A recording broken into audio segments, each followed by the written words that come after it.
Mhm.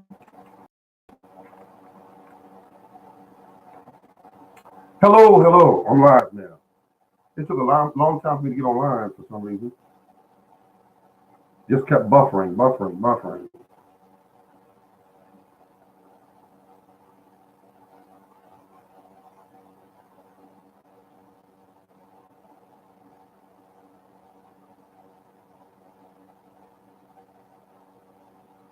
Well, I'm looking at my seeds here. I'm the garden. Hi. How you doing? Uh, excuse me. Early part of the day, I said I would be back. One thing about me, I like to count, is getting seeds ready to go into the ground. But they must be grown up first to create plants. I do not put them in the ground anymore because here where I'm live at is a short growing season. That being said, I like to start them indoors to get a real big head start on them. A lot of my seeds started. Well, actually, I started my seeds on the 22nd of this month. Yeah, and so by that being said, the 22nd, it's really and oh my goodness, look at this. I hope you can see that green in there. Maybe you can't. Maybe you can. Let me see something here. Yeah, there's a little bit of green in there. Two spots of green in there. I'm buffering. Oh, thank you for letting me know something is going on. Let me see something here. I know what I'm gonna do. I will clear that up in a second. Okay. And power. Okay. Now let's see. It should clear up. Better.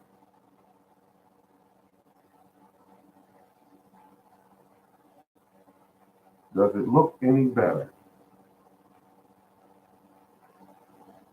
I left here today, and these seeds were as you put it inside the shell. Now I got let's see better.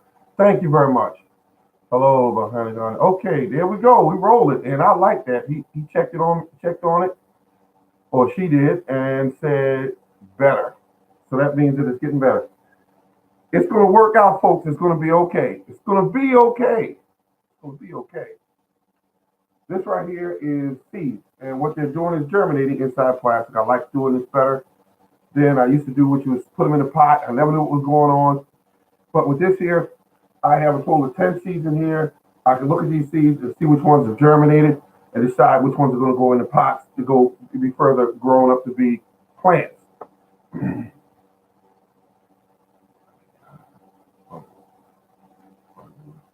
Okay, you're a guy, by the way. Apologize for that.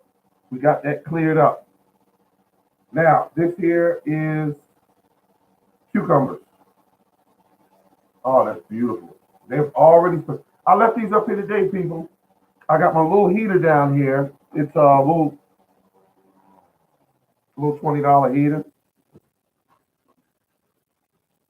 and it's germinating all these seeds. Look, folks, I'm telling you, this morning, excuse me, this morning, these seeds were not out of their shell. Because I looked at them this morning, I said, "Wow, these things are still in the shell."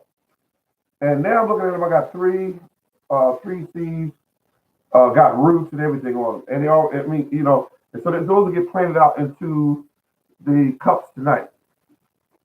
This one here, sugar baby watermelon. One, two, three, four, five, six, seven. 7 seeds already out, which means right at this moment, I have 7 plants. 7 plants already out. I didn't have to go to the store and give nobody $3 a plant. I will put these in my greenhouse now. I'm gonna help everybody out here. Here's what I do when I go to my greenhouse. Some people go buy seed starter mix. I don't buy seed starter mix. It's against my religion. I don't believe in it. I believe in buying the materials and making your own. Because when I make my own seed starter mix, I control what goes in it, and and how it's gonna, what texture it's gonna be, and everything like that. So here's what I do. Excuse me. Just getting over a cold, folks. You have to excuse me. What I do is I take my, I get a big bale. You know that big bale. You know that big bale. I think it's 3 cubic feet of mix. Excuse me, peat moss.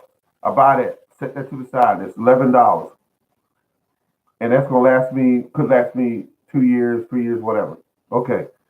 Then I buy a bag of black cow, which is basically manure, and I take a small percentage of that. Let's see, how can I put this in easy terms so people understand? Because in my own mind, I'm looking at what I'm doing, and I know exactly what I'm doing. I put the cow manure in with the peat moss, and it's like 60%. Whatever I make up, the 60% peat moss. Then I add a portion in of perlite. I add the portion of perlite, and I mix all this together. And then I add it to my cup, firm it down, put my seeds in, label it, and everything. And within a short period of time, you have plants. Let's see, started on the 22nd. Wait a minute. It's a year. I am on my second round of planting. My first round was on the 22nd. I started producing true leaves. Okay, now left margin. That's the same date I started some of my seeds. That's the same date. So I did what I said I was going to do. I started my seeds. Some of them are down in my second green house downstairs, and it's already second flowers. Well, excuse me, the true leaves are already on them, and they're growing great. Here's what the deal is, folks. When you do a seed starter mix, let me tell you how you can do it. After you mix everything together. I'm telling you a success to do it successfully. Mix the starter mix together. Put it in cups like this. Add it to your container, and then add a teaspoon of what they call fertilizer, which is what's it called? The natural fertilizer. Come on, folks, help me out here. Organic fertilizer. Teaspoon of each. 1 cup, 1 teaspoon. 1 cup, 1 teaspoon. 1 cup, 1 teaspoon. Until you fill up what you need, and then you start putting it in your cups so that you can put your plants in. You moisten it, not wet, but moist. Not wet, but just moist. Add your seeds to it. So a container like this, I'll put seeds in this. I'll probably put 2 seeds in this if it was tomatoes. 2 seeds, grow them up. They'll get about 10, 15 inches tall. And it'll be time to put them out to the property. The reason why I fertilize my own mix is because once they get their true leaves, the plants start feeding. And I want them to feed. I don't want them to depend on me giving them a liquid feed, which I also give them a liquid feed as well. So I feed them with the liquid feed, and I also have the organic feed that's in the soil that will feed up anywhere from 2.5 to 3 months while it's in that cup. So they never get hungry. And anything they excuse me, the only thing they do is get giant, and they just get big, and they get pretty. And I like my plants to have the real thick stems. I like for plants to be strong when I put them out onto the property, and that's what I want. Now we're getting to the clay soil. Stop planting your fruits and your vegetables in clay soil and being disappointed. Stop doing it. You've been doing it for years, a lot of you, and you don't get what you really want. You might get a watermelon plant that maybe give you two watermelons, maybe one. Tomatoes, maybe a few tomatoes on one plant, but you really should have a bountiful supply of tomatoes on one plant. But those plants that was raised, excuse me, and bred to be, a certain way, and they take really high, really rich soil. Your soil in your yard is not like that. Well, the way they design these plants, these hybrids and all, yours is not. Your soil is not like that. So what you have to do is you have to create a soil amendment that will help these plants survive. These plants, what you want to do is do a soil mix of If you want to use a manure, use a manure, put a manure in there, some compost. You put in some perlite, you put in some peat moss, and you know, and you mix this all together, folks. Mix it together. Once you get it mixed, guess what? You're creating a soil that the plants are going to have. They're going to love. Now, stop digging the holes incorrectly. A lot of people plant in clay soil the same way they would plant in a really rich, beautiful, loomy soil, and you can't do that with clay soil. They dig a hole straight down and they put the plant in there, and the plant roots come out, bump against the walls of that clay, and they can't move. And you wind up seeing things like small plants, plants that don't have very much vitality to them. They don't grow. They don't grow big because once they bump against that wall or that hole you put it in, and then they start doing this and they start going down a spiral and wrap around each other, you pretty much can hang that plant up. It's going to produce maybe a few tomatoes, maybe a few peppers, and that's it. It's not going to do much. Excuse me. So, what you want to do is do a shallow hole that's shallow and but it's wider, and you want to put a portion of your native soil in with your mix. You could do a 40-60 mix of your native soil with your mix. And when you put that, I don't have my cups up here. I'll show you one of my cups. You put the cup down in the soil halfway, and then you build your soil up to your plant ball. When you put it in there, your plant ball, just build it up to it. So the hole, in other words, is going to be about 1.5 feet wide. You're going to have the deepest part in the center, of course, and it's going to be no deeper than maybe about 4 inches, 5 inches, something of that nature. But you're going to do the wide hole, not a deep hole, but wide. What's going to happen is those roots are going to come out and they're going to be able to run. That's what they're going to be able to do, right across the whole spectrum of that 1.5 feet of space that you put it in. And then you come back and you talk to me and tell me what was the difference once you get this done this year. I give out the information because I want to see people do better. There are a lot of professionals out there, and guess what they do? They don't tell you how they do what they do. They just don't. They don't give you the information. I'm telling you, they're not giving it up. I had a gentleman, he and I were on here talking one evening, and it was only a situation where he and I were talking. And he was a master gardener, and he respected my knowledge because I've been doing this for 19 years, and I've made all the mistakes, and I've learned from those mistakes. And now I can grow plants. I can actually decide on if I want to plant to grow more blooms. I can decide if I wanted to grow thicker. I can decide if I wanted to bush out. I mean, there's so many things you can do to a plant if you know what you're doing to the plant and how to motivate it to go in the direction you want it to go in. Because to be quite frankly honest with you, fertilizer does not make plants go. It just grow, excuse me, does not make plants grow. It just encourages them to grow the way you want them to grow. That's why you can take those three numbers and you can say, I want it to grow more vegetation, and you increase the nitrogen. I want it to grow more blooms, and you create something else. And that's how you could actually get it down to that point where you could do that.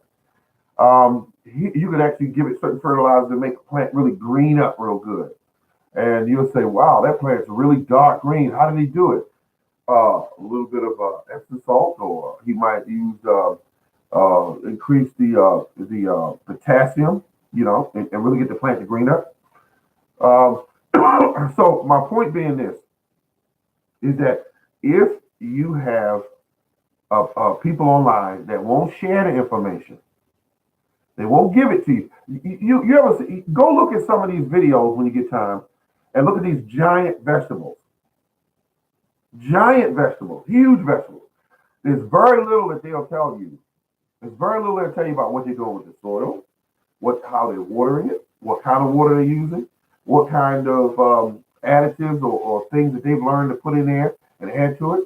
So if you could do this, you could grow more tomatoes, prettier tomatoes, bigger cucumbers, greener cucumbers, better tasting food, more nutrient dense foods. You'll know how to do that. And a lot of you are pretty good at gardening, but gardening is not a guessing game where you each year you go, oh, hope, I hope, I hope. No, you could actually go into it knowing what you're doing, and only thing you got to be concerned about is the weather.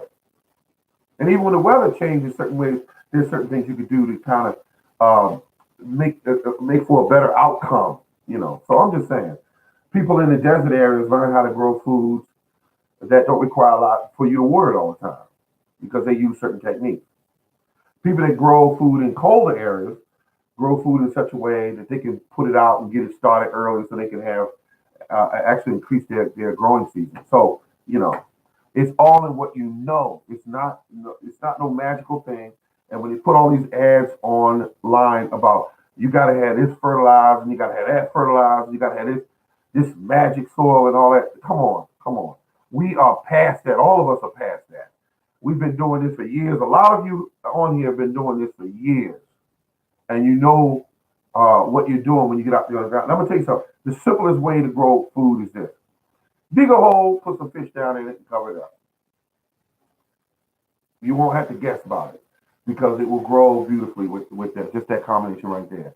You don't have to guess about it. Is this the right fertilizer? Is that the right fish? Fish is a perfect balance of what a plant needs all the way through its life. All right. That being said, I think I talked about growing in clay soil. Yeah, dig a shallow hole. Stop digging those deep holes and in this clay soil because if you know your soil and you've been using that garden for more than say a year, 2 years, you know your soil. You know your soil is heavy. You know your soil is thick. You know your soil is not allowing roots to move around like they should. And people say, well, wait a minute. If the weeds can grow it, when the weeds are designed heavy duty, pull a weed up one day and look at the roots and look how thick they are and look how stiff they are. And then you pull up when you get ready to plant one of your tomato plants, feel the roots on those and see how thin and gentle, soft and gentle they are. They're not designed for clay, especially not for heavy clay. And so as you have heavy clay, now as you use your soil and add more and more organic matter to it, you will improve the soil. It will improve. However, you want to make certain that your plants stand the best opportunity. Shallow, wide holes. You dig it. Shallow and wide. When you set that plant down in there, its root ball should set down in the hole, and it should be that much sticking out. And then you build your soil mix right up to it. And remember what you mixed into that soil mix, and you're going to put a portion of your native soil in there. So it's not a shock to the plant. You follow me? And when you put your native soil in there, you're also mixing soil biology into that mix you made, which they're already there. So they just come into the area all through the night and day and everything. They eat your compost you put in there, your fertilizers you put in there. If you use fish to eat that, they are there to make certain that your plant grow. Without them, you wouldn't have anything growing. Somebody gave me 4 thumbs up. Thank you. Somebody gets me. Somebody gets me. They said I understand what he's talking about. It's in order to make money off of you, something that you love, gardening, people must keep you in the dark. They must keep selling you stuff and telling you this will work, this will work, this will work. They must keep doing that to you for years and keep getting money out of you. Because once you wake up and you say, okay, I got this, the Morning Gardener and many other great gardeners are telling you to use those leaves that are falling in the fall. Use them. And they're telling you use those leaves. Why? Because those leaves is nothing but nutrients. Black gold, if you will. Free fertilizer. And when the Morning Garden tells you the best time to fertilize your garden is in fall and winter, then that's the best time because it's that time that nature's doing it. Nature not fertilizing in the spring and summer. Nature's fertilizing in the fall and winter.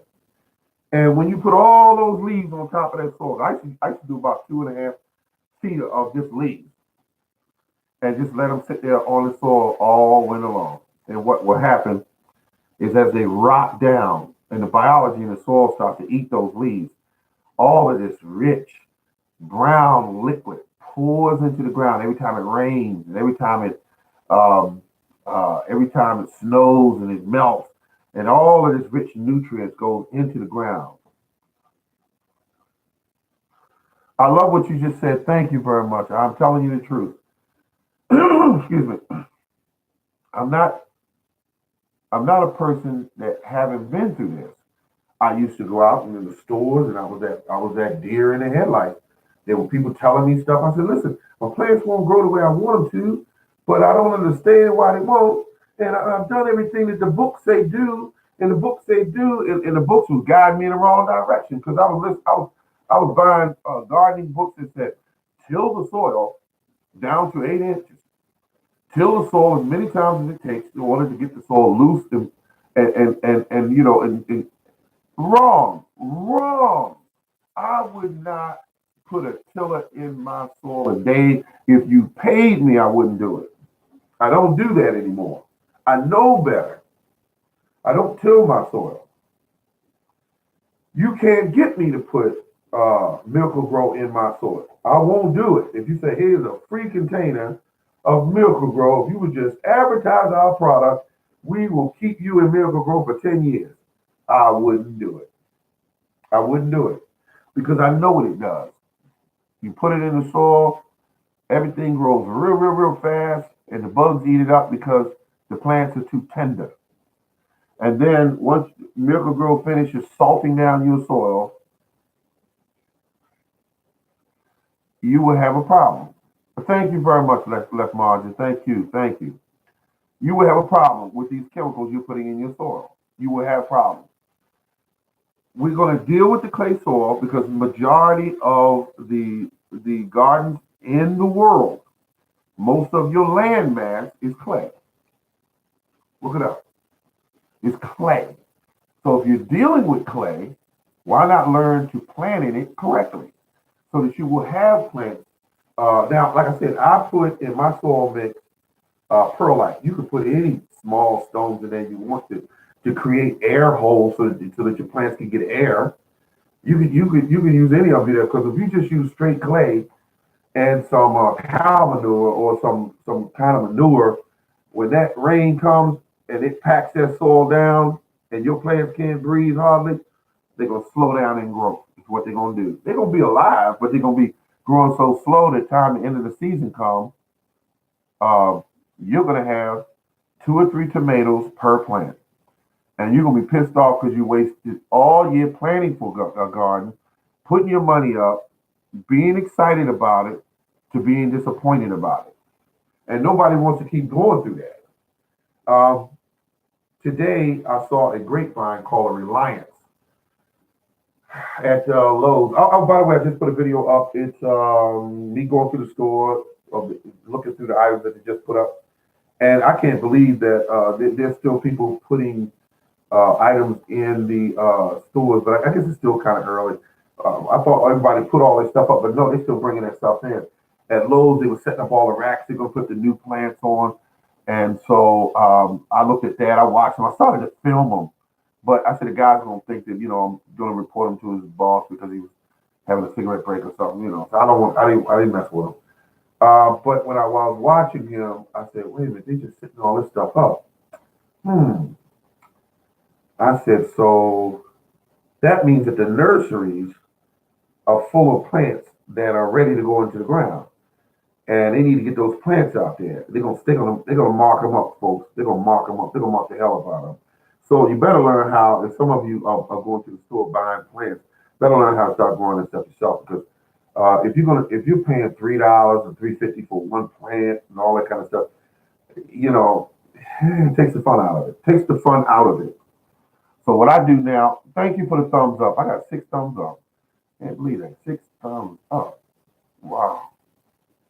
I love it. People get me now. At first, they didn't know what the heck I was talking about when I first started going on the air. They said, this guy.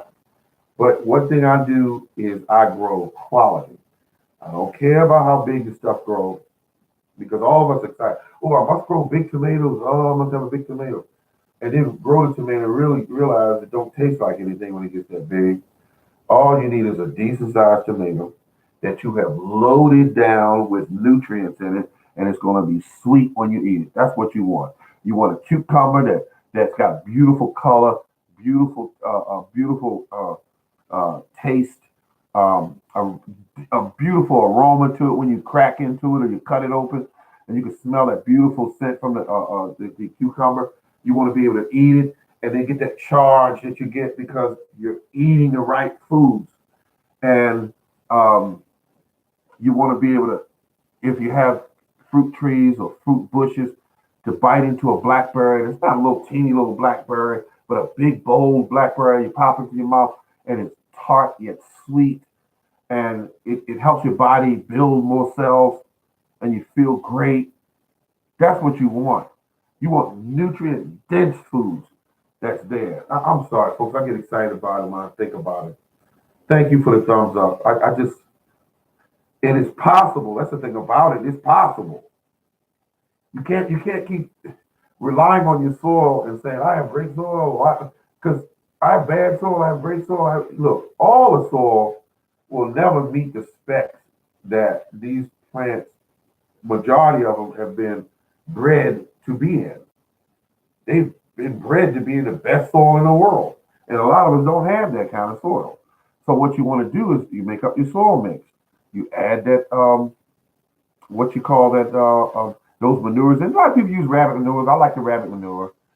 Hello, food forest. Look, ladies and gentlemen, we just entered the room. Food forest permaculture. He had a beautiful show today, and that's why I won't give him a shout out because he was dropping knowledge on people and giving them that information that they can use to become better human beings and feed themselves. So that's what I like about it. And he didn't put a little uh, money machine up there where you got to put money in order for him to talk to you. He just gave you the information free, and I respect that. I respect that because I know what that feels like. I've had a gentleman once contact me, and he said to me, he said, "Because of you, Morning Garden, my family is eating better, and I just want to thank you for that." Got me right here, folks. Got me right here. I was like this, getting like this a little bit. I said, come on, man up, man up. Oh, thank you, thank you. I just love it, folks. I love it. But then I got excited, and Food Forest Permaculture pointed this out today. He was talking about the fact that I try to teach people how to save money in the garden because on top of all the stuff I'm teaching you, you notice I keep guiding it to stuff you can do yourself. Hello. And that is saving money because you can go out. I don't care how much money you make. They got gardening stores that keep taking your money, and they'll take large sums of your money. And when you realize that you're spending eight, 900, $1,000, $2,000 to grow a garden, you'll say, "Wait a minute, I'm doing this wrong." Because these tomatoes means that I'm not getting anything out of this. If I'm giving all my money, I could buy tomatoes from a farmer. Um, but what I try to tell people to do is, like I tell them, get the fish heads, put that in the ground. I tell them that for a reason, because that's free. That's a free resource. You get 2 or 3 5-gallon buckets, take them down to your local food market, your fish market, and you ask for those fish heads. And you give the guy, get a lady a tip, because nobody wants to mess with fish heads with you when they got work to do. But if you give them something, they'll look for you next time you come through there. You say, "Can I come next week and get some?"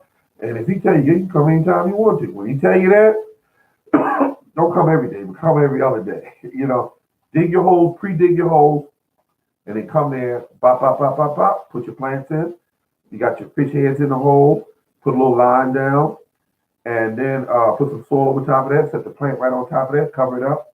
And when you do that, my God, when that fish start rotting down and the microorganisms start eating the fish, guess what? you're going to see lots and lots of big, bold, beautiful plants. That's what you're going to see. So keep that in mind. And the bull over here, he has those rabbits. So, keep that in mind. He's going to have plenty of fertilizer to do what he needs to do. All he going to have to, yeah, he'll have enough rabbits to do it.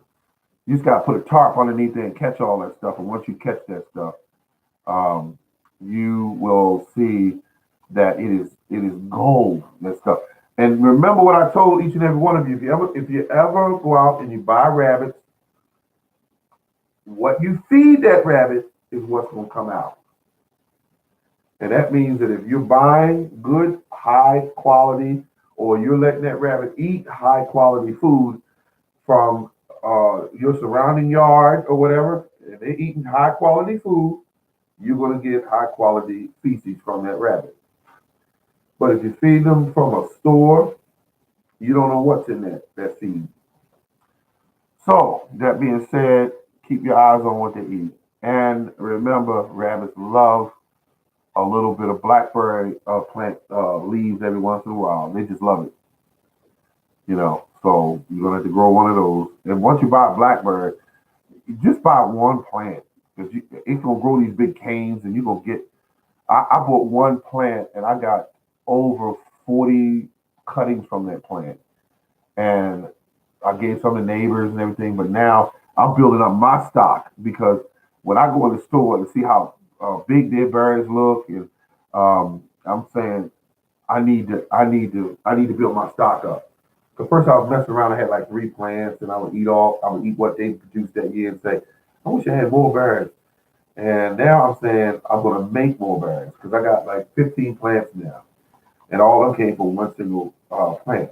And I'm going to do more. I'm probably going to do about 25 plants and then put a hold on it. Because you got to manage those plants once you get them put in.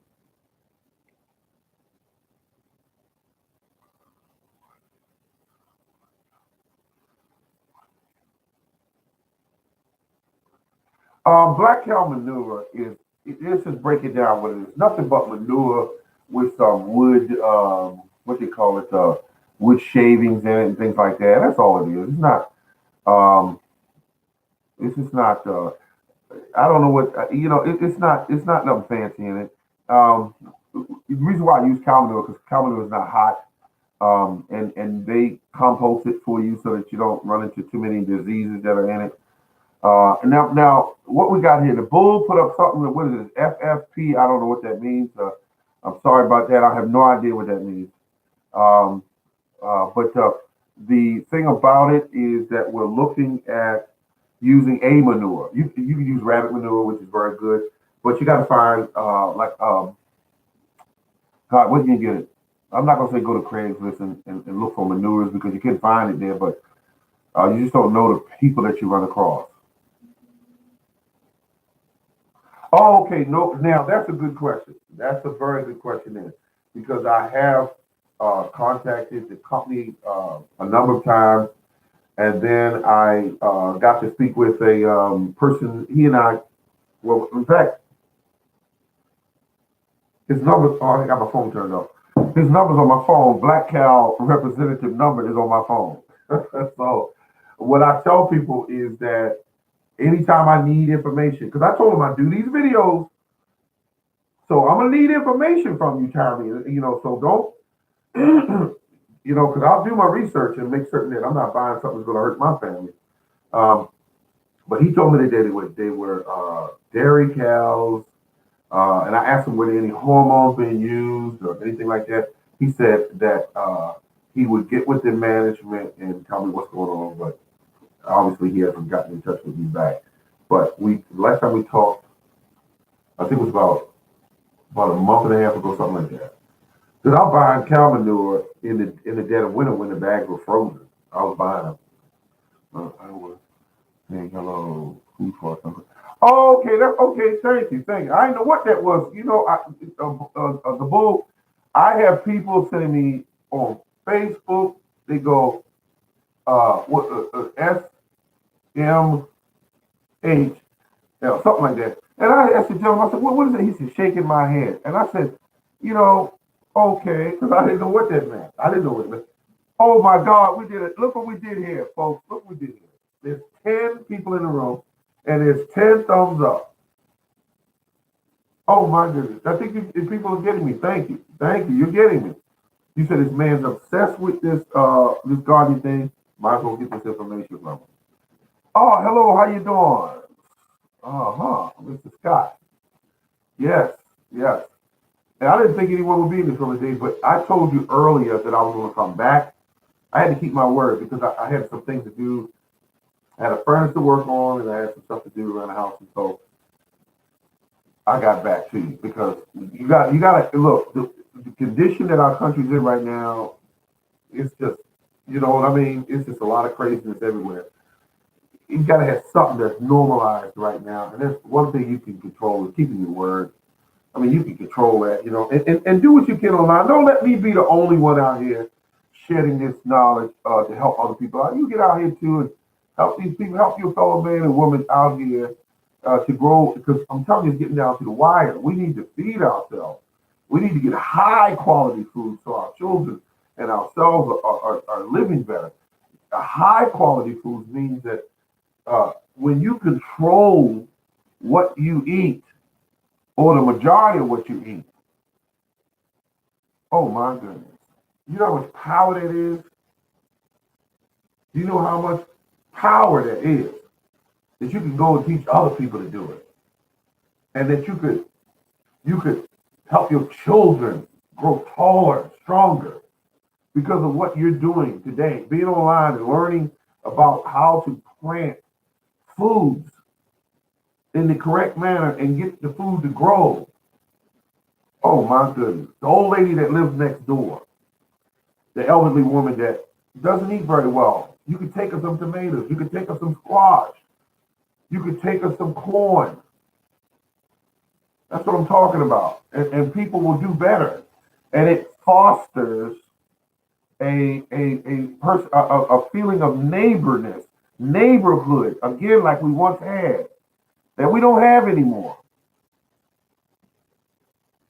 It's still there. People like Food Forest Permaculture and a number of others that go out their way to help other people, giving them information so that they can feed themselves.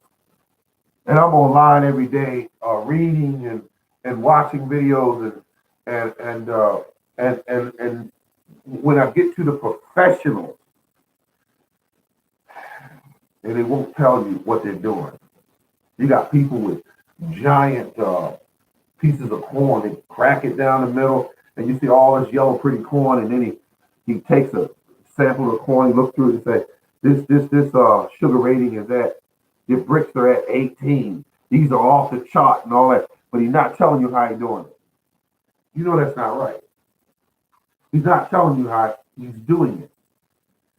But he just tells you, "Stay tuned next week," or "Buy my product," or "I sell seeds on my other site," and all that. But he won't tell you how he's doing what he's doing. Come on, folks.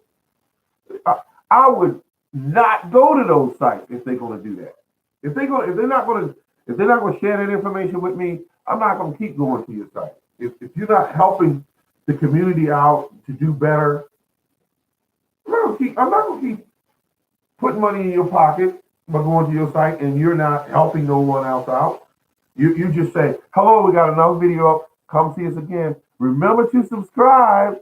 Remember, I don't like that kind of business. I like it when I see people on there that get in front of the camera and say, "We grew some watermelons this year. We did very good. We got 1, 2, 3, 4, 6 watermelons, and let me show you how we did it," and share it with you. We use this kind of fertilizer. We use fish heads. We dug the hole this big. We started planting around this time of the year. That's what you want. And you don't want it to be a catch, like you say. Go to my other website and I'll show you where this fertilizer is I'm using. No, don't do me like that. Oh my God, this is the biggest room I ever had right now. I'm sorry, folks. I don't have a lot of visitors in my room. I just don't. People, they say, "No, I'm used to spending money when I go garden, and I don't want to talk to a bunch of people that, you know, I just want to spend money. If I need something, I'll just go buy something. That's how I am. I just buy it. I have 13 people in this room and 12 thumbs up. I think people are getting me. Thank you very much. I appreciate you. But compost, free. You can make as much of it as you want to. When the fall comes, your neighbors have tons of leaves up and down the block that they're throwing away. You know where they are, you know who they are, and you can get those leaves. I would not tell you to necessarily go get grass clippings, even though I take them.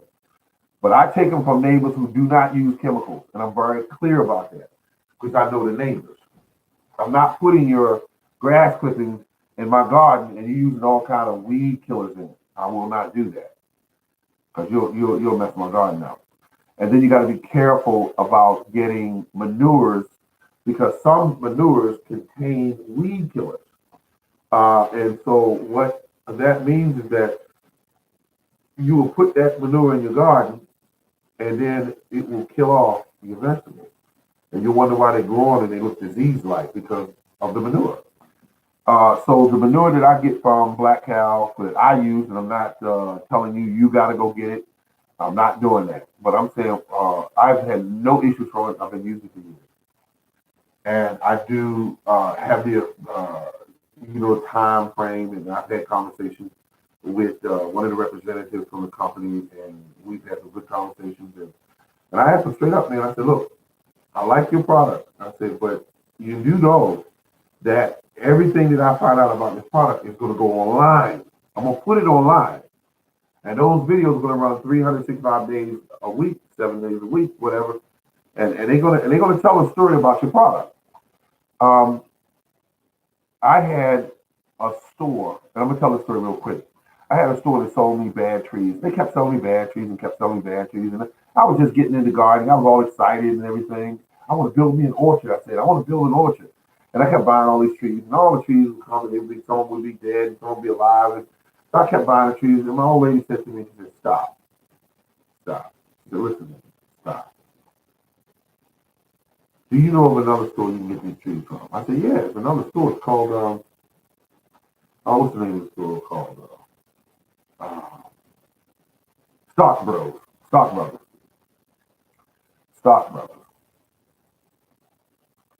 And when I went to Stock Brothers, I ordered 2 trees at first. There were 2 peach trees. Oh, they came here. And the peach trees came here and they were beautiful. They were thick, alive, healthy. You could see it. The trees were beautiful. I couldn't believe all these years I've been shopping at this other company. And when it was, so Stock Brothers told me the trees, put them in the ground, immediately they took off. They didn't even wait no 3 weeks before they started putting on leaves and all that. They took off. About a week later, they didn't build leaves on these plants. And so I bought more trees from them. And I was like, I don't have no more room. And I said, wow. And you could call them up and you could ask them questions about the trees. And then they got this site set up with all this information about how to grow the trees and everything. Their trees not only outperformed the old trees I had, but they're bigger than the old trees. And the old trees have been here for years. They're bigger, they're healthier. They try to produce fruit the first year. Plus, I plucked off the blossom because I don't want them producing the first year. And then the second year, they gave me apples. Oh my God. Eating my own apples. They were sweet. And they were Granny Smith. And I cut into them with a knife. And I ate it and I said, oh man. These taste nothing like the grocery store apples. And I've eaten at the high-end grocery stores and the mid-grade grocery store apples. I've eaten it. And I'm telling you, they couldn't touch my apples. I was growing my apples and giving them compost. My neighbor, bring the grass clippings over here. And I would give the grass clippings to my trees. I put them around the base of the trees. And stocking up green, and then they would take off and they would just grow so big and tall. I said, wait, these supposed to, and I called the store. I said, listen, these supposed to be dwarf trees. Why? The note said they grow 8 to 10 feet. Why are they growing 19 feet tall? What is going on here? These trees are 10 feet across and 19 feet tall. What is going on? She said, what are you feeding it? That's what. So they're smart people. And they knowledgeable individuals. She said, what are you feeding the tree? I said, I'm feeding the tree compost. And I said, I'm making a brew up of what they call it, weeds and grass clippings. I'm making a tea up. She said, well, you must be feeding them right because they're responding. And I said, oh my goodness. I said, okay, that's it. She said, yeah, just cut them back down and just be mindful to keep an eye on the pruning and you can keep them in check. And that's what I've been doing.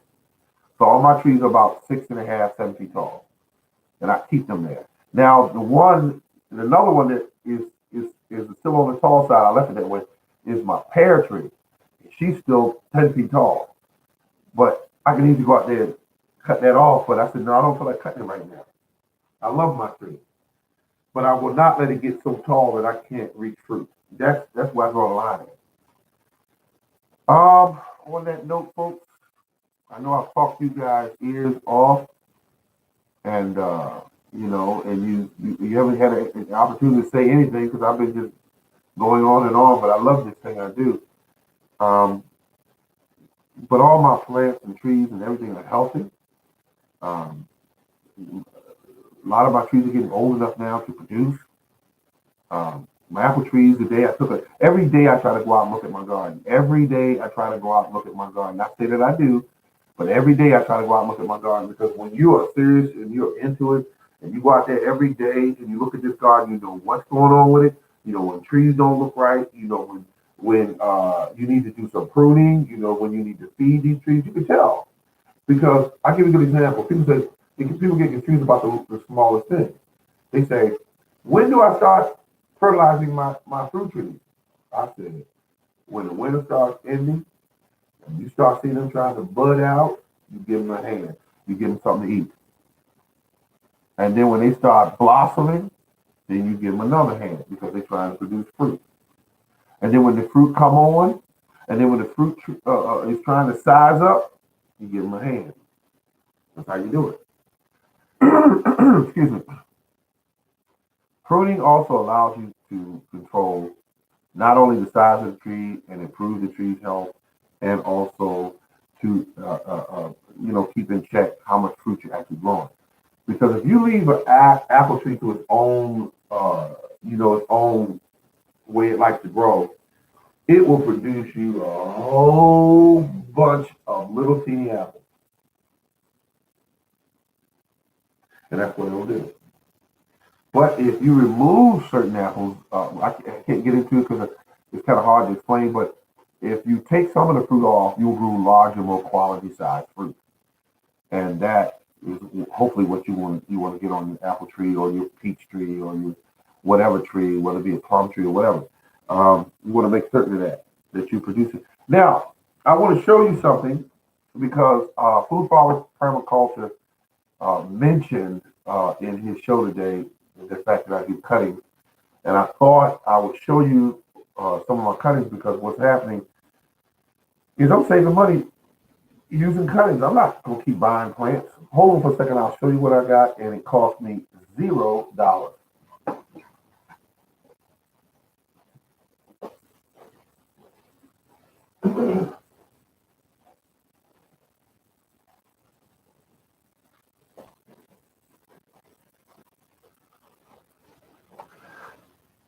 Okay. These are, let me tell you what I got here. These are, what do you call these things? These are kiwi. This right here is a grapevine. This is what kind of grape is this? Neptune. It grows a huge, huge white grape that's seedless. And that's what we got. That's what we got. So we're doing what we're doing, folks. Trying to make $1 out of 15 cents.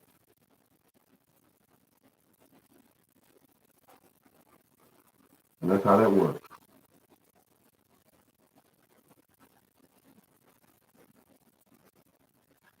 So that being said, you give it a try. And you can grow some plants off of grapevines. Grapevines are real easy to do. Grapevines are real easy to do. And also, what's the other one that's easy to do? Kiwi, plants like that, they're just easy to grow from cutting. And on that note, I'm going to head out, folks. This has been The Morning Gardener. Thank you all. Thank you.